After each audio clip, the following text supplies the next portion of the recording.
Hello. Welcome to a new Rockbot class. Today, we'll be looking at how to build a robot to get certified at Rockbot Level 3. Alright, remember that, to get certified at Level 3, you need to have an active production license, since one of the requirements is being able to run that same robot from the orchestrator. We'll look at how to connect that robot to the orchestrator in the next video.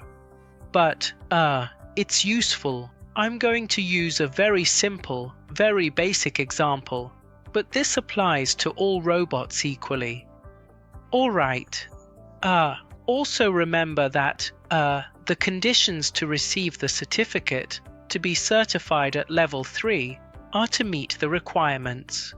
The requirements, besides being able to run the robot in production, that is, with the orchestrator in unattended mode, are to have Python commands and JavaScript commands, in addition to all the requirements that the Level 2 robot had. That's why this robot is quite similar. If you saw the Level 2 robot, this one is basically the same. Let's take a look at it. Remember, here I have it disabled because it's a public network. It's a public FTP where there are other people also uploading and deleting files. In this one, we're going to extract an XML file in this case, and then start working with that robot with that XML file. We're going to open it, download all the information, and set it up in our Excel or XLSX file. Then we're going to open up exactly the part, the web browser, and notice that when we open the web browser section, we have a bot called Python. What we do here is set up the browser to open and at the same time configure the logs with Python.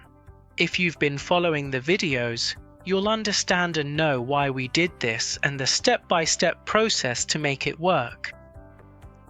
Alright, here we have one of the requirements needed for Level 3, which is specifically using scripted Python. You can use whichever one you want. This is just an example, obviously. And then the second one, is to use JavaScript. For example, here, when I worked with this web page, which is a form, instead of clicking the button, clicking on an object, because that object could be dynamic, what I do is, with JavaScript I use document.getElementById, and where it says the ID is action, I do a .click with JavaScript.